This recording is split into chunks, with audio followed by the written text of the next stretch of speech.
Thank you, everyone. As Rabbi mentioned, I'm Jacob Goldberg. I'm the grandson of Charlotte Adelman. It's a true honor to get to be here and be part of her telling of her story. As descendants of Holocaust survivors, we do have a responsibility to share this, but to be perfectly honest, I don't need much of an excuse to get to spend time with my grandmother. I first heard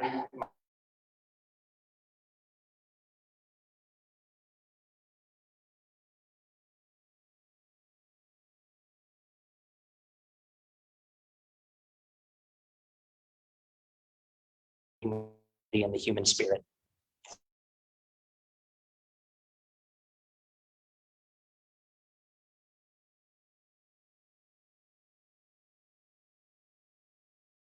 Of our family, and something that I think about a lot, and how it shaped me as an adult today. When I think about it, I've heard the story many times, but one of the things that sticks with me is that it always feels like it's the first time that I'm hearing it. It's very hard to describe the emotions that I feel every time we talk about this, and even preparing and planning for this brief introduction had its challenges. Time is really irrelevant when we think about moments like this in our history and our family. The other thing that comes to mind is really how this has guided me as an adult in my life and how I think about wanting to give back to humanity. My grandmother's resilience as a young child, her bravery, her resourcefulness, and her hope are some of the things that stick with me to this day. But today is also focused on the help of others and the family that protected her. And I think about what that family has done for my family, and inspires me to try and help others in my life. Today really will be focused around that one story. The family, the Catchervilles, hid my grandmother in a cellar for 9 months while she was just a child. It's also a story about the beautiful reunion that took place a few years ago in Paris, where my grandmother was reunited with Alan Catcherville. After 70 years of no contact, Alan found my grandmother on Facebook. It's amazing, I know, my grandmother knows how to use Facebook. I was very fortunate to be part of that reunion and to get to meet the family that is responsible for my existence, and my family's existence is one of the most important moments of my life. But getting to be there with my grandmother was truly the most special. I'll let her tell you in her own words. Without further ado, I'd like to introduce my grandmother, Charlotte Adelman, or as I like to refer to her as, is Mimi.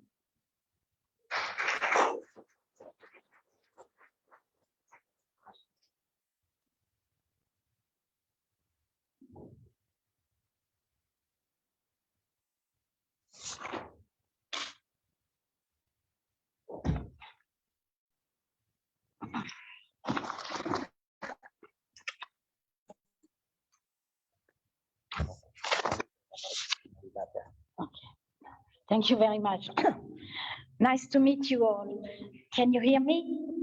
Okay. You know, as a child, I had a wonderful life. Before the war, I had a Jewish mother, Jewish father, and we didn't think about anything but just to be together. And my father was at the time in Paris, it was a different initiation for the synagogue. It was just one, and it was the Chabad. My father was wearing the high hat and the black coat, and that was it for everybody. No other conservative. And my father at home was singing Jewish song from the synagogue all the time. He was a tailor. And unfortunately, the war came out, and my mother was Rachel, my father Herschel, I had a brother Max, and me. And the war came out in 1940, and that changed everything. And also, we had to, when the German came in, we had to hide, and we hide in different places. And when I was in a place that my father and mother put me orphanage. That's a man wanted to make money, and he told my parents, put them in the orphanage and I will save you to another town. But that didn't happen. The German came pick up my parents, and my mother was taken to Drancy and then Auschwitz, and she died in Auschwitz. She was 32-year-old when she died in Auschwitz. But my father was really very strong, and he escaped many times. Unfortunately, we had a cousin who told us in 1938, come to the state. So my father said, I learned Polish, I learned French, I'm going to go to the state? No. But unfortunately, he didn't follow my cousin. My cousin stayed alive. And all our cousins, my father was from 10 kids and my mom from 9 kids.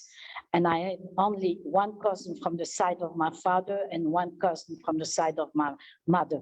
Everybody died in Poland. Now, also, I escaped so many places, but one place I escaped on account of my Yiddish. If I didn't know Yiddish, I wouldn't be here. And fortunately, I knew Yiddish, and that saved me. And then my last place, and I cannot give you detail, but you can see my story on YouTube. But my last place where I was saved, it was in the Ardennes, in the east of France. And I was in a cellar for 9 months. No lights, no windows. Just a carousel lamp, a mattress, a bucket to make, and a basin to wash. And that I stayed 9 months. But one night, I couldn't take it. I said to them, let me go upstairs, please. So I went upstairs, and unfortunately, the German came in. So when they came in, I slid under the bed, fast to the wall with my little hand in my mouth, not to scream because he was coming with the bayonet. There was a way like that for me. And the little boy who was 4-year-old in the family said to, he saw the German looking, and he knew me as Lola. He was going to say, Lola under the bed. If the German will have listened to him, we will have been all killed. But the mother, the grandmother, put a bath. She was giving him going to give him a bath. She put a bar of soap, and the German left. So the father pulled me out from under the bed, and I was white like a sheet. So he gave me a shot of cognac to put me back, and he said, go back to the cellar. And there it was a sister, a daughter, who gave me the food. She was so nice. She would ask me what I want for dessert, what I want to eat. And she took my waist, and I would say to her, don't take it every day. She said, no, I will take care of you. But in that cellar, I stayed 9 months. And when the American came in 1944, I came out from the cellar and I was saved. But after, when I returned to France after the war, the little boy who was 7D find me on Facebook. I have a grandson who works for Facebook and a grandson for Charles Schwab. And my grandson who worked for Facebook find out that the little boy who's now 70 wants to find me because he was so upset about that bar of soap. He wanted to see me again. So my daughter organized a trip to go back to Paris, and we all went to Paris. And guess what? I had some guests that came that I didn't expect. And one of the guests is Elaine Kate and Michael Kate came to surprise me in Paris when I went back to Paris to meet that boy. And also, I met that boy at the museum that Paris made a museum because there was 76,000 Parisians deported from Paris. So my mother is memorized on that wall. And when I go and I met Alan, the little boy who's 70, I met Alan at the wall and he helped me to light the candle. And the wall is up to names to the ceiling. But luckily, my mom, the name was just at my eyesight. And he helped me to light the candle. And there my daughter made the arrangement. He said, you know what? My sister, who was 18 when she helped me, was already in the 90s and she was dying. He said, you have to come to see my sister. So my daughter organized a van and we all went to the Ardennes, to the place where I was hidden. And when I told my family where I was hidden, I didn't think they believed what I was saying, but they saw the place. And everybody moved out of that place because they were killing people, so many people, but only one place is there, and it's a church full of bullets, and it was just across the home where I was hidden. And now I'm going to show you some pictures that tells about my story.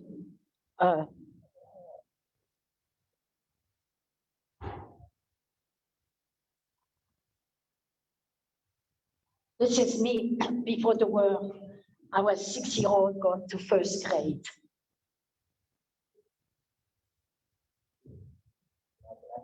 Yeah. This is my mom and me, and she was 32-year-old when she was taken away. And we lived in the most beautiful building, very modern, the most modern. It was four building, A, B, C, D, 10 floors, and we had elevators, showers, because in Paris at that time, not everybody had showers and toilets in the apartment. We had everything, incinerator, a terrace to play for the kids, not to play on the street. This is my mom a couple months before she was taken away with my brother and me. My brother is 6 years younger. This is a picture with a good friend of mine. A woman came to save me from where I was. A Romanian woman was going to send me to the German, and that's when I used my Yiddish. I understood.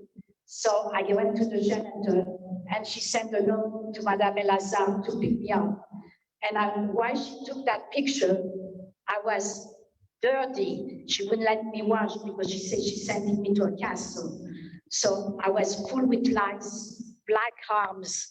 I was so dirty and smelly. So she was so proud to clean me up, and she made a picture. I'm right on the left.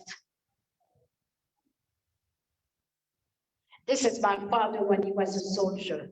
And that picture gonna help to find my brother afterwards.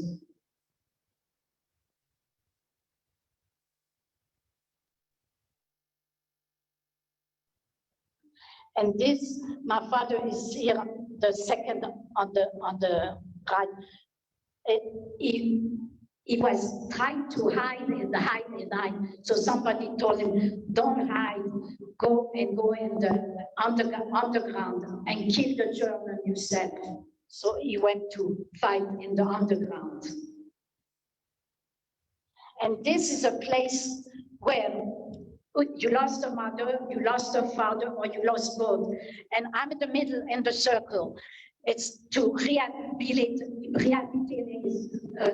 try to make us feel that we should live with other parents. My father got remarried, and I didn't accept my stepmother.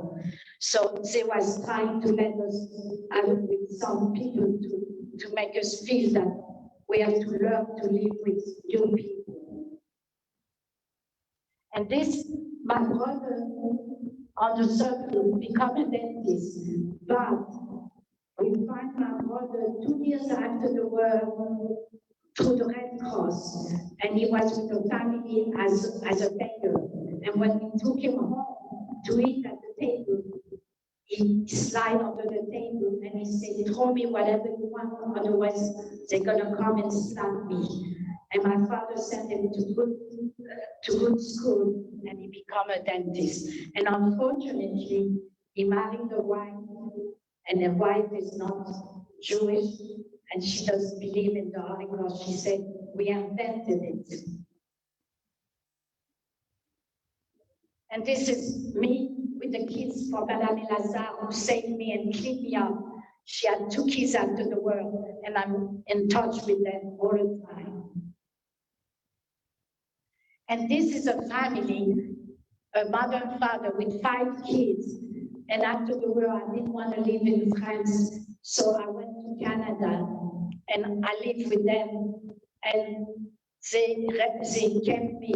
I was supposed to stay 3 months. I stayed 3 years. And they helped me to find my husband. And I found my husband in Canada. And he was the life of my life. I mean, we had 50 good years with my husband. And this is the museum where the name of my mom. I'm with my brother, and I'm happy to see the name to my eyesight. And this is her name, Reisler Rosenzweig. She was born in 1910, and she was deported in 1942, and she died at 32 years old. And this is an orphanage where I was, where a Romanian woman picked me up. And if she didn't pick me up and my brother didn't have scarlet fever, we will be among the 79 Jewish kids that was sent to Auschwitz and killed. And always when I go to Paris, I go to that orphanage to see the place. And this is when I met with Alan. Alan, the little boy who was 5-year-old. 5-year-old. And we met at the museum where my mother is memorized.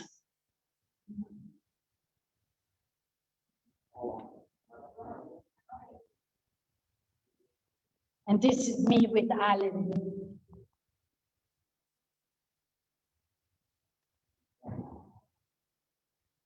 The little boy. And this is the place where we went back to the Ardennes to meet the family where I was hidden. And some friends came with me to meet these people. And this is the church. It's never going to be demolished because it's full with bullets that they kill people.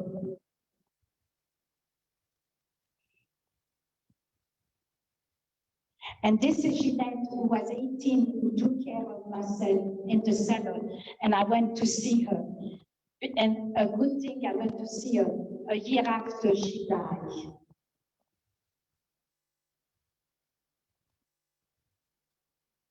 And the German was so good. I did believe that my mother was deported, but then they sent me a certificate. And the French, it was a German, the French put it in French, that she was in Auschwitz from 1942 to 1943. She died in January 1943. And this I sent to Yad Vashem. I didn't have a chance to grade the parents from Alan. So they gave the honor to the son of the honor for the parents, what they did for me. And this, on my 80, my daughter made me a nice birthday, and the cake is made of an Eiffel Tower, and it's cake. That's the last picture. Can I share the video before you take questions? Yeah. Did you have anything you want to share before? No. You ready for that? Oh, yeah. I just want to give a message. When I talk to the school, I give a message. Love your family. You have only one family in a lifetime. Be positive and respect each other.